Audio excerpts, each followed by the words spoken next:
نو دا چې دی 15000 شپل دا سره مطلب او دا 1 لک دا دی 1 لک 15000 پیس 2 لک لازر پیس غمزوی صاحب دا دی خیرات د نعمت الله غمزوی درملنه روانه ده نن ودته 3,50,000 روپۍ جمع سولې نو دا له مختلفو هیوادو د مینوالو را لېږلې ولې چې د شکریا ادا کړله غمزوی صاحب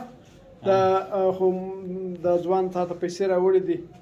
ځینې خوشحاله یم مننه ځینې کې څو روپۍ دي 15,000 روپۍ دي ورته د رنځور غمزوی په مینوالو کې زموږ خویندې مندې هم شاملولې هغو هم له دوی سره مکمله مرسته وکړله اوس د جمال صاحب د نور ملګري په ماره ټول دي کوفته کوم بل کوم بهتر سړی لکه په ګودان کې چې خر وتاړي ترې مرسته دی جمال صاحب نه دی لري موږ دغه غږ غواړو که دا غږ خاموش شو بیا به موږ ته ډېر تکلیف دا د سیادت کې داسې و جمال صاحب کوم چې ویډیو تاسو شیر کړی و ملګري دي هغه د باندې دي نو هغه ماته بیا ټلیفون وکړي وایي دی ویل ته به زما طرف 50,000 روپۍ ورکړې بل مطلب 1.5 لک روپۍ جوړېږي تقریبا $1000 ښولي وو تقریبا 1,50,000 روپۍ جوړېږي نو تا بیا ورکړې ما ویل صحیح دي بس همدا وجه ما تا د ټلیفون در وکړئ بلکل مالوار به شو هغه دي دا 50,000 دي جمال صاحب نو دا چې دي 150,000 شپل دا سره دي مطلب او دا 1 لک دا دی 1 لک 15000 پیس 2 لک لازر پیس غمزوی صاحب دا دی خیرات قبول کی جمال صاحب دې مالای وښنه ورک بس دا خبر دا دی کني اواز خو در چانل رسیدي خو بهر دغه سوشل میډیا په تر او بل دا سي جمال صاحب ستون یا موږ دا انساني فرض دی قدرمنو د غمزوی صاحب نعمت الله غمزوی چې د کندهار د ارغنداب ولسوالۍ اوسېدونکی دی مینهواله بیخي ډېر دي په ټوله دنیا کې مثال په امریکا یورپ کې نن موږ 2,00,000 روپۍ درته ورکړلې دغسې هره ورځ څوک 50,000 څوک 60,000 روپۍ ورته رالېږي دغه بیا چا 80,000 چا 10,000 نو مینهواله ډېر دي غمزوی چې دی هغه غږ دی الله پاک دی د پښتانه قام په وطن کې تل ژوندی لري دا غږ که خاموشه سو نو ډېر خلک به بیا له خندا او له دې شیانو بې برخه سي نو موږ د غمزوی تر ژوند غواړو او انشاءالله که خدای کول غمزوی سره ما دا وعده کړې ده چې ته به خالي موږ ته ګټې کوې مسخرې به کوې د کاره ماره خلاص چې بیا به روزانه کوې ولې پښتور دی دی هغه هم زخمي شو نو د کار لوېدلی کولنګ نه سوی والی بیلچه نه سوی والی بس ته به ګپې رالېږې موږ به پیسې درلېږو دغسې دی و سودا هم دا وکړل خوښه دی د دغه غم بلکل د جمال صاحب کور ودانۍ وایم دوهم د هر ملګري کور ودانۍ وایم که په زړه کې خورا بد وي که د دوی ما غږ خورو کې ملګرو ما ته دوی کوئ ما ته ډېر لږ شو زیات 3 وارې چې زما عملیات و هغه د اقتصادي کومک هم راسره وکړي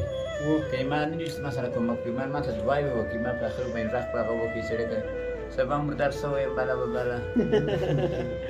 یا به خدای پاک دې ژوندی لره راځئ راسئ خورې ته څه وایې دا زموږ خور ده د کور والا ده بس کور ودان ته د خدای وزنه درکې بس هغه همکاري ته راته وکړو کور د ټول مسلمانانو ودان چې زموږ سره یې کومکونه وکړل ما خاوند د مرګ په رات کې شکر دی بس ډېر ناسم شوی زه څه یم ډېره مهرباني بس الله پاک دې تاسو ته خیر واخلو غمزوی صاحب 3,000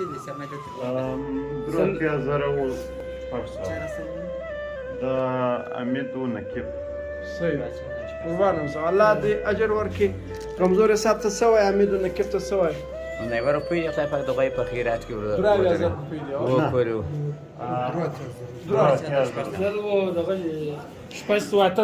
بلکل 3,000 روپۍ دي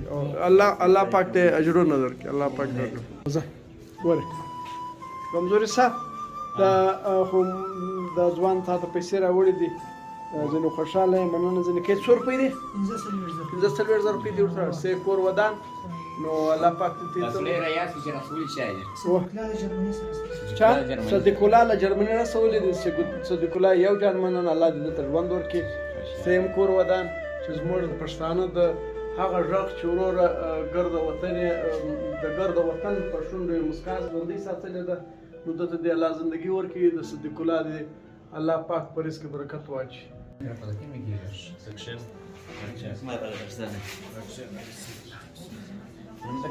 ډاکټر صاحب که تاسو د پوزیشن وښیئ د پښتورګي پوزیشن یې څنګه د پخوا په نسبت پښتورګي وښې دي کار یې شو کړی دی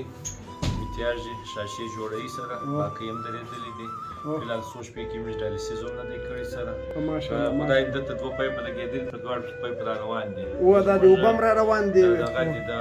موږ کوشش کوو چې سبا بل سبا دا یو پایپ بند کړو او د کوم قدرتي لار چې دا هغه خلاص کړو نو که په هغه کې سمبول راتلې به دا یو دوه پایپه وباسو ایو به موجوده وي سره نو ښه دی دغه دی کله وینه کمه وي کله سابندي تبه کله دا مطلب پوزیشن یې اوس هم نارمل نه دی نارمل خو نه دی خو د نارمل په خوا روان دی صحیح دی ډېره مننه ستاسو د کوټې د پښتورګو تر ټولو لوی متخصص سید لیاقت هغه چې په ګیلاني هسپتال کې کښېني او په څلور هسپتال کې کښېني موږ د یو مننه کوو الله پاک دې ته ژوند ورکړي